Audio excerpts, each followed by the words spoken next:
All right, back up, because this is part of the reason we hired you.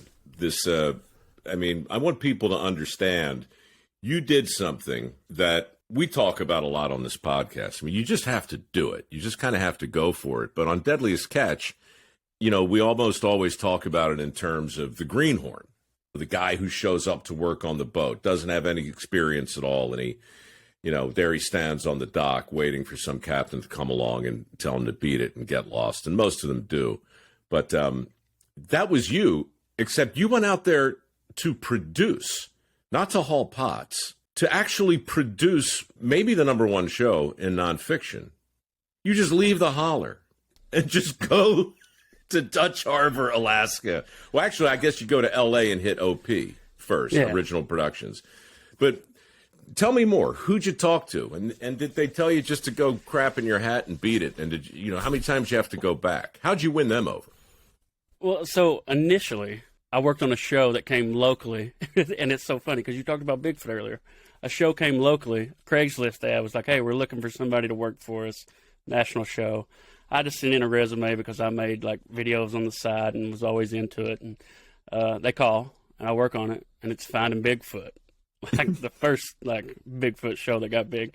And I work on it for a little bit, and then Harlan County had a National Geographic show called Kentucky Justice. It was right around the time that Justify was big. They was like, let's do a real one. Met Brad Carper on that show, and Brad Carper, I don't know if a lot of people remember, he was on Deadliest Catch. He was the one that Keith threw down over the coffee pot once. And so Brad's like, dude, just go. I'll tell you the guy's name is, he's like, go talk to Decker Watson. Go to see Decker at OP and just tell him you want to film. I was like, oh, okay, yeah. I ain't got nothing to lose. I just stopped being a cop here in the small town. And I was like, let's do it. Here I am, Mike. You were actually a cop? I mean, yeah. I never finished academy because you didn't have to in this small town. I finished the I finished the POPs, and which is just a certification. And it's I was legal. I could arrest people. And you didn't tell me that. Thing. Now, I knew you ran for office. What was it, like the county seat or something? The county judge. Wait a minute, you ran to be a judge? Yeah, but see, it's a fiscal judge, Chuck. It's a fiscal judge, so they just kind of decide where the money goes. Yeah. Well, at that time, I wanted to try to bring film to Southeast Kentucky, and I wanted to use like the land we had from abandoned coal mines to build studios and stuff, and like start visual effects houses and all that. And the best way to do it, because I went in to talk to the current judge, not this current judge, but the current judge at that time, about it, and he's just like. I was like, dude, I'm from Hollybush. I filmed Deadliest Catch. I can make this happen. And he laughed. So then I ran against him, and he got beat. But not by me. But not by you. Did you split the vote, do you think? And why didn't I definitely you win? broke it up. I broke it up. Well, honestly, I didn't campaign. I went and worked on a cruise show. I traveled to 40 countries trying to do a campaign. So I was sending them videos from Australia, like, "Hey guys, we could do this in Hollybush and Knott County." I don't think that. Wait worked a minute, well. you were working on a cruise ship?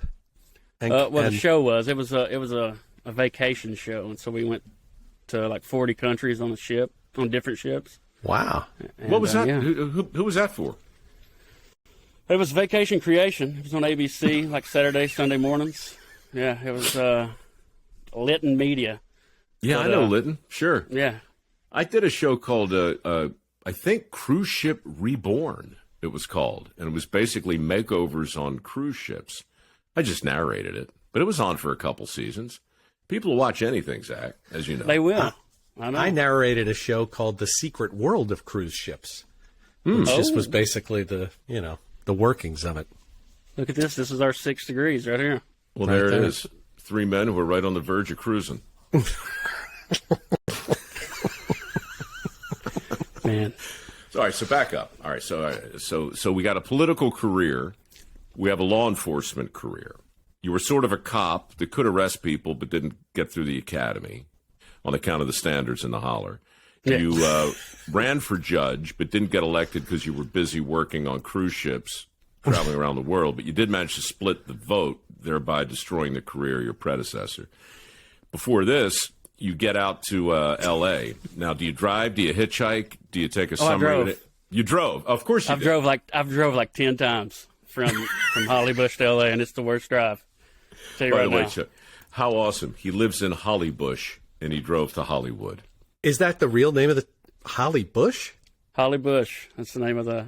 And you know that's probably why I didn't win the election either, because one of the shirts that I wanted to make was because the next holler over it's called Beaver, and I was like, and you have to drive through Hollybush to get it, and I was like, Hollybush, the road to Beaver, and people were like, that's not a good campaign ad. Like, That is not a good campaign. That's a great campaign ad. But you wanted to turn Hollybush into Hollerwood. Hollywood. Oh, Hollywood's not Hollywood. bad either. Which is, it's funny, that's the name of the road I live on now. Like, as That's the a real director name? of tourism, I went in, I was like, hey, I'm the only person that lives on this road. Can we call it Hollerwood? And they were like, yeah, go for it. You just slipped that in, Zach, real easy. I applaud the way you did it, but you are the current director of tourism for Hollybush? Is that what you're telling me? Well, for Knott County. Not For County. Knott County. Wow. Yeah, for the county. Which is bigger than Hollybush, Yeah, I would that's presume. 15,000 people. It's like, It's enormous.